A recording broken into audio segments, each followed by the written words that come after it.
Сәлеметсіздер ме балалар? Ана тілі сабағына қош келдіңіздер. Сабағымыздың тақырыбы заттың атын білдіретін сөздер. Қолыңды жу өлеңі. Бұл сабақта өлең мазмұны бойынша сұрақтар қойып, қойылған сұрақтарға толық жауап береміз. Сұрақ қою арқылы заттың атын білдіріп тұрған сөздерді табамыз. Жазу жолын, жол аралықты, жолдың жоғары және төменгі сызықтарын сақтап, көркем жазамыз. Сабағымызды бастамас бұрын көңіл күйімізді көтеріп алайық. Қол ұстасып бәріміз, жылылықты сеземіз, шуақ шашқан күндей боп, күлімсіреп жүреміз. Бәрекелді, экранға назар аударайық, берілген суреттер нені білдіреді? Бірінші сурет. Дұрыс айтасыздар, тазалық құралдары. Екіншісі. Әрине, спорт түрлері. Үшіншісі, пайдалы тағамдар. Жақсы, енді осы үшеуін бір сөзбен қалай айтуға болады? Әрине, денсаулыққа қажетті заттар. Олай болса, жұмбақтар шешіп көрейік. Жуынып болғанда жүреді қолдарда. Ол не? Орамал. Орамал сөзіне сұрақ қояйықшы. Не? Орамал. Қалтамда жатыр тісі бар. Тістемей-ақ істер ісі бар. Я, ол тарақ. Өзі кірді ашады. Суға салса қашады.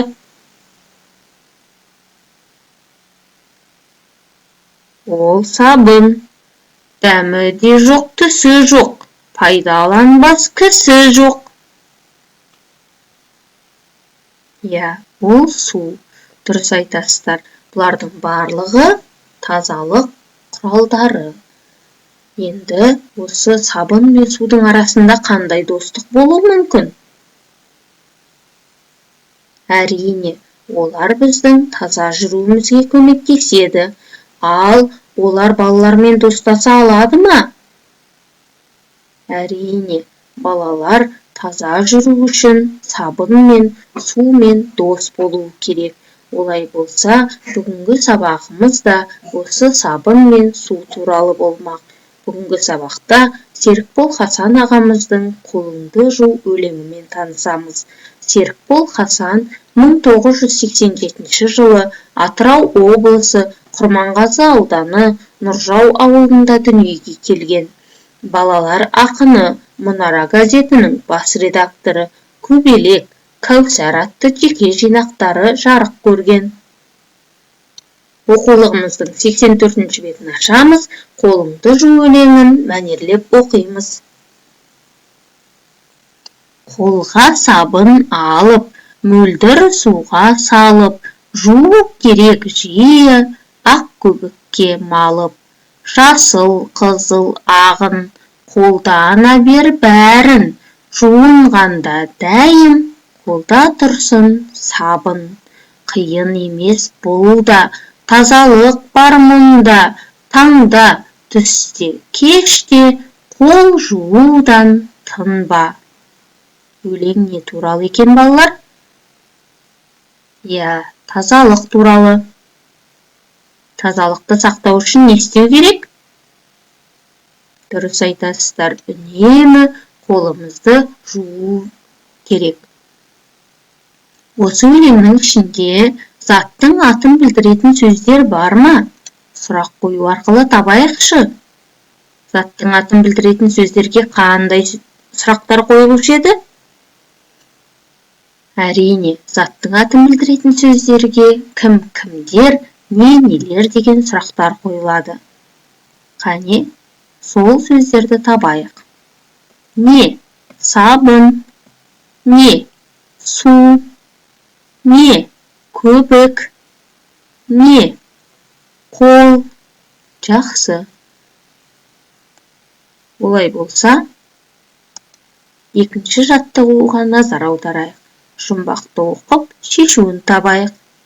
Жуған киім тазарып, өзі қалды тымарып. Ол дұрыс айтасыздар, ол сабын. Жақсы балалар. Олай болса, дәптеріміздің 10-шы бетін ашамыз. Мөлдір, көбік деген сөздерді жол аралықты сақтай отырып, көлбеу, көркем жазамыз. Екінші жаттығу. Жұмбақты көшіріп жазып, шешуін тор көздердің ішіне орналастырамыз. Үшінші жаттығу. Оқулықта берілген сөздерді көркем жазамыз.